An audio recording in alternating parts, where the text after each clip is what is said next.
Hello ladies and gents, welcome back. This is my 2-week update since I have been on the ketogenic diet, and I said I would do this every week or two. This is 2 weeks to the day. This is Sunday, day 14 of my keto journey, and I want to give you an update and as much for me as anything to keep myself accountable, but also for hey, anybody else that's getting started on this. So all right, after 2 weeks, did it do anything? Yeah, I started off at 240 pounds. I'm only 5'8", so that is substantially higher than it should be. And after 14 days, I weighed this morning at 231 even. So exactly a 9-pound difference in 14 days. Now, I am aware that quite a bit of that, probably half of it or more, was water weight. So I don't expect to lose 9 pounds every time I weigh in 14 days. But it is encouraging. I feel better. I don't feel bloated. Now I'm still, I've noticed some differences in the way I feel, but at the end of the day, I'm still substantially overweight. So I haven't noticed differences in like stamina and being winded easy. That'll come down the road, I'm sure, if I keep this up. But yeah, 9 pounds, and like I said, I used to overeat quite a bit, so you'd get that bloated feeling, and I have not had that. Heartburn is one thing that I struggled with before, and pardon me, and I'm almost certain that was just a combination of two things. One's overeating, and the other is I really enjoy spicy food. I still enjoy spicy food. I have been eating a lot of spicy food even on this, but not overeating. I have not had any trouble whatsoever with heartburn. I haven't had to take any medicine. I used to pop Zantac like they were Tic Tacs, and hadn't had to do that. So, a couple more things. I want to, what went well and what didn't go well. The good things is I kept my carbs under control every day. I put my numbers into a macro calculator to tell me what I should have in order to achieve ketosis, and it gave me the number of 24 for carbohydrates. The highest day I had was 22, and most days were under 20. So I did not hit that 24 number at all, and so we're going to keep that up. I have not experienced the keto flu.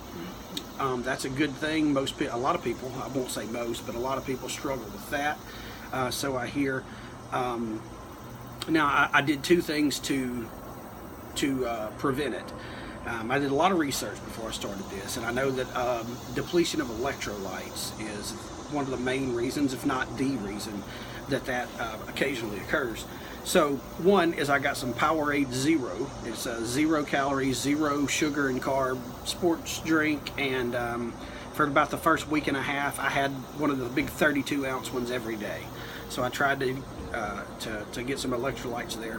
And the second thing I did is something that I always do. I have always been rather heavy-handed with the salt shaker. And I realized that's not such a good thing on a standard American diet where you eat a lot of carbohydrates and a lot of fats. But with the keto diet, keeping your sodium up is important. So I didn't really even have to work at that. I am accustomed to salty foods, and that worked out good for me.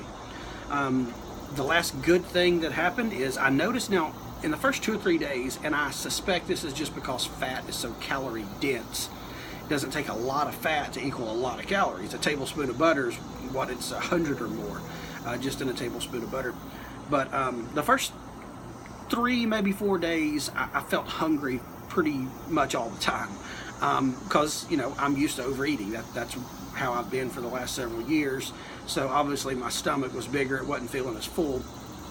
But after 3 or 4 days, I did notice, and I've heard that one of the benefits of a keto diet is that your hunger is satiated. It is you don't feel as hungry. And I will say, after about 4 days on it, I did start experiencing that. It was easier after about day 4 or 5, and I would come home from work and I wasn't starving. I wasn't running straight to the fridge when I got home. So that's a good thing. If your goal is fat loss, not being hungry is, there's no way that can be a bad thing. Few things not so good that I need to improve on. One is getting enough green vegetables. There were times that I didn't get any in a day, and I know that's not good. You still need fiber and the minerals and antioxidants and stuff that come with vegetables. So I need to improve there. One thing that I did, and this is just a behavior issue here, not really anything to do with the keto diet.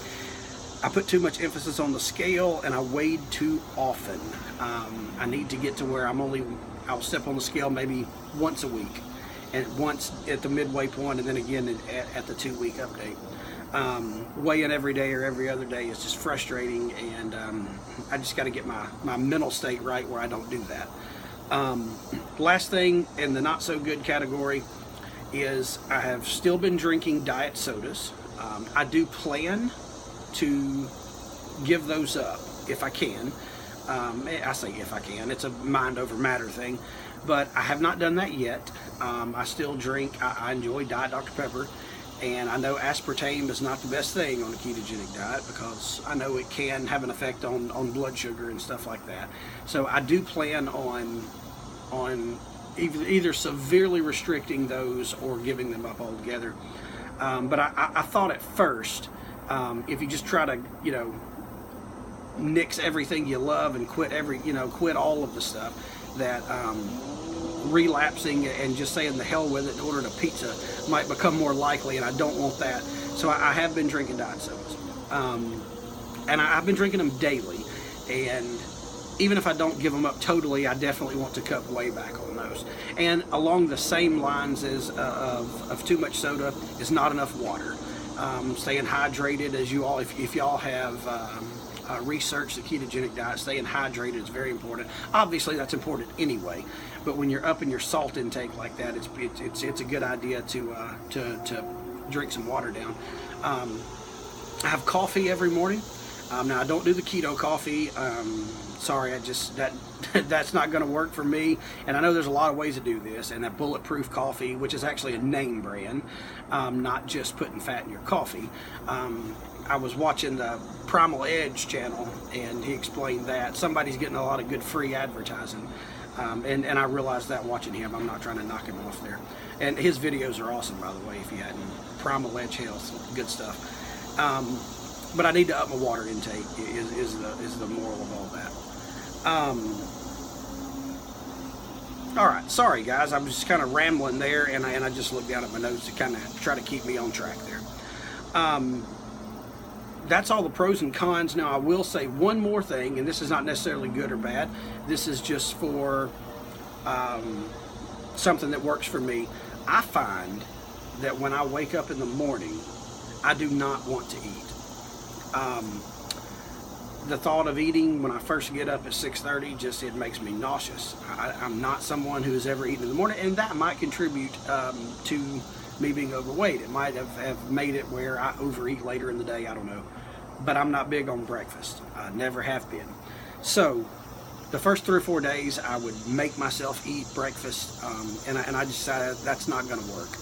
So about 4 or 5 days in, I began intermittent fasting because it works for me, not because I was experimenting and trying to see what worked and what didn't. But I get up in the morning, I go to work, I have coffee in the morning. That's where I went a while ago when I got off track there. I don't do the bulletproof stuff. I do have coffee every morning, but nothing else. I don't put anything in it except a little liquid stevia to sweeten it. But yeah, that's how I got off track a while ago. I was talking about coffee. But I prefer to eat my calories, not drink them. So just a little liquid stevia, and I'm good on those. Don't plan on ever stopping that. I love coffee. I don't know that I trust people that can get their day started without coffee. But after that, no calories. I say after that doesn't have any either. But I don't do anything. I normally take my lunch about 12:30. So my intermittent fasting regime is I try to eat. I start at between 12:30 and 1, and then I keep track of what time that I begin eating, and I will have my last meal no longer than 8 hours. I try to eat in an 8-hour window. So if I have my first meal at 12:30, 7:30 or 8:30, I'm done. I don't want to eat anything past that, and that's worked. I mean, it seems, you know, I'm not hungry as much. I'm not trying to force myself to eat something. So that's what's worked for me so far. I will give another update in a week or two. I'll probably keep doing 2-week updates. I may do some videos between them when we get more into this, but for now we'll probably do updates every 2 weeks. So that's it, guys. 9 pounds in 14 days. That's pretty that's pretty encouraging. Like I said, I expect that to slow down. I'm not going to have water weight to drop every time. So you know, if we cut that in half next time and I lose 4.5 or 5, I'll still be pretty happy. That's all for today. Join me again in a couple weeks and I'll give you another update. Thanks, guys. Go forth and do good.